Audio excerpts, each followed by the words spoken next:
GBS या गुलेन-बेरे syndrome, जब आपका ही इम्यून सिस्टम किसी बैक्टीरियल या वायरल इन्फेक्शन से लड़ते लड़ते आपकी पेरिफेरल नर्व्स पर अटैक करने लगे, तब उसकी वजह से जो सिम्टम्स आपको आते हैं उसको हम गुलेन-बेरे सिंड्रोम कहते हैं।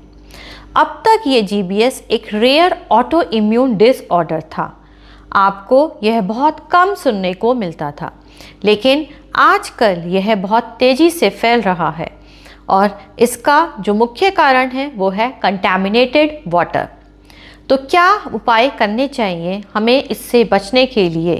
क्या होम्योपैथी में भी कोई दवाई हैं जो आपको इससे लड़ने में मदद कर सकती हैं? या फिर यदि किसी को गुलेन-बेरे सिंड्रोम हुआ है तो क्या सिम्टम्स आपको देखने को मिलेंगे? यही सब बातें आज अपने इस वीडियो में मैं आपसे शेयर करूंगी। तो यदि आपको वीडियो पसंद आए तो प्लीज़ उसे लाइक करें, शेयर करें, चैनल पर नए हैं तो उसे सब्सक्राइब करें और नए वीडियो की जानकारी के लिए बेल आइकॉन को प्रेस करें। Welcome to my YouTube channel Niramaya 7। ये GBS आपको अधिकतर किसी बैक्टीरियल इन्फेक्शन के बाद या फिर किसी वायरल इन्फेक्शन के बाद ही देखने को मिलता है, लेकिन रेयर केसेस में कभी कभार आपने कोई वैक्सीन लगवाई है या आपकी कोई सर्जरी हुई है तब भी यह आपको हो सकता है। अब वायरल इन्फेक्शन में मोस्टली आपको इन्फ्लुएंजा वायरस, आपको फ्लू हुआ है, उसके बाद से अचानक से GBS के सिम्टम्स आपके अंदर आने लगते हैं, या फिर आपको एप्स्टीन बार वायरस, साइटोमेगेलोवायरस जो कि हर्पिस के लिए रिस्पॉन्सिबल हैं, या फिर जीका वायरस, इनके बाद भी कई बार आपको GBS के सिम्टम्स देखने को मिलने लगते हैं। And in bacterial infection Campylobacter jejuni is the most common cause. अब ये कैम्पिलोबैक्टर जेजुनाई आपको एनिमल फिशेस में मिलता है या पोल्ट्री में मिलता है। एनिमल फिशेस से ये वाटर को कंटामिनेट करता है।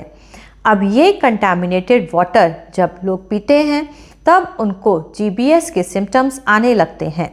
And most of the peoples are getting this GBS after drinking this contaminated water और eating under cooked poultry, meat, eggs, या फिर आपने कोई यूटेंसिल्स या फिर जो चॉपिंग बोर्ड है उसको बिना वॉश आपने यूज़ कर लिया है जो पहले से ही कंटामिनेटेड था, तब भी ये बैक्टीरिया आपके अंदर एंटर कर सकता है।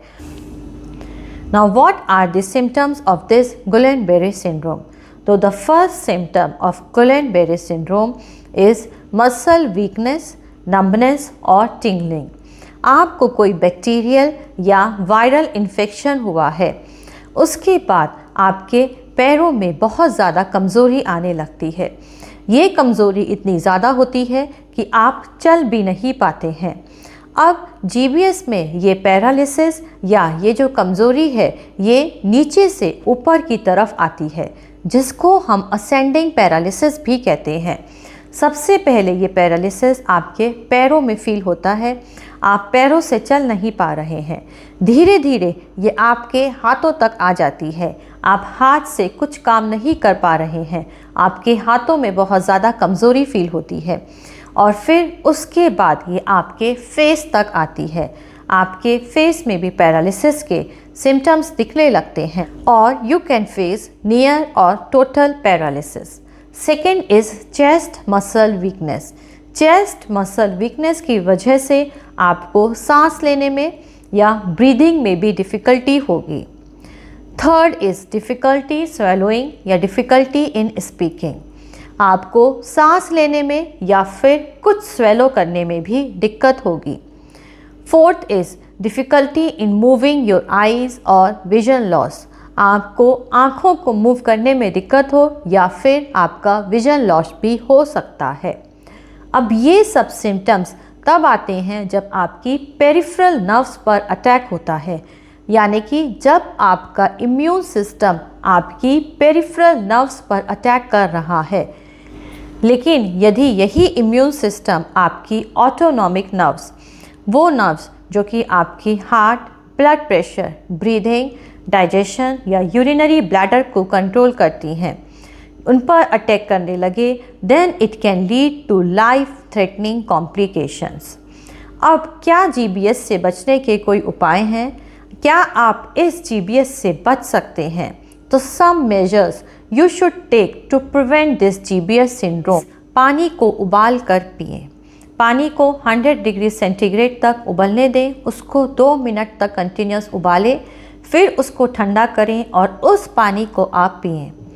अपने हाथों को बार बार अच्छे से साबुन से धोएं। आप खाना खाने से पहले या वॉशरूम यूज़ करने के बाद अच्छे से साबुन से हाथों को धोएं। आप अपने हाथों को अपने फेस पर, माउथ पर या नोज़ पर नहीं टच करें।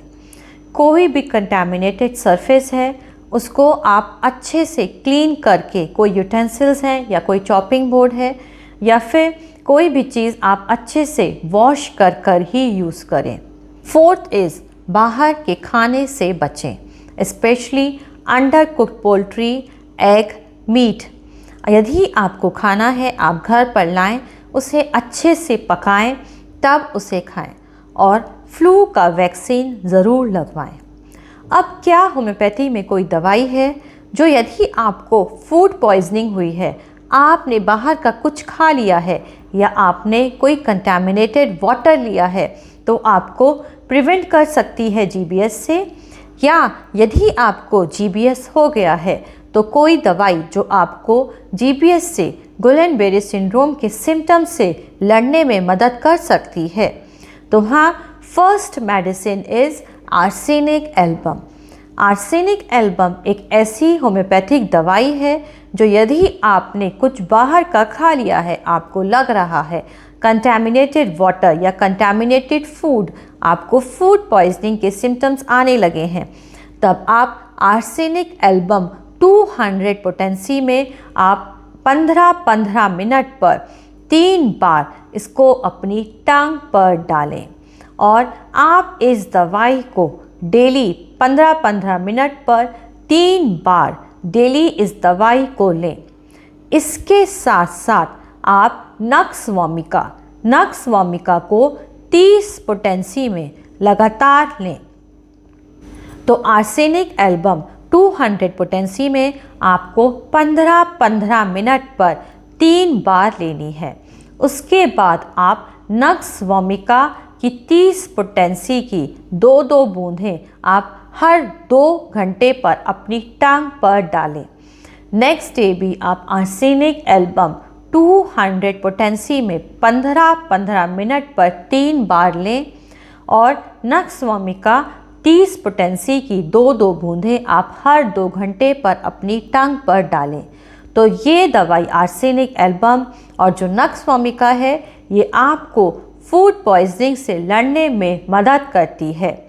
और यदि आपको GBS के सिम्टम्स आने लगे हैं, असेंडिंग पैरालिसिस है, पैरालिसिस पहले पैरों से स्टार्ट हुई है, फिर आपके हाथों में आई है और धीरे धीरे आपके फेस तक आ रही है, तो कोनियम एक बहुत ही अच्छी दवाई है। कोनियम को आप 30 पोटेंसी में ज़रूर लें।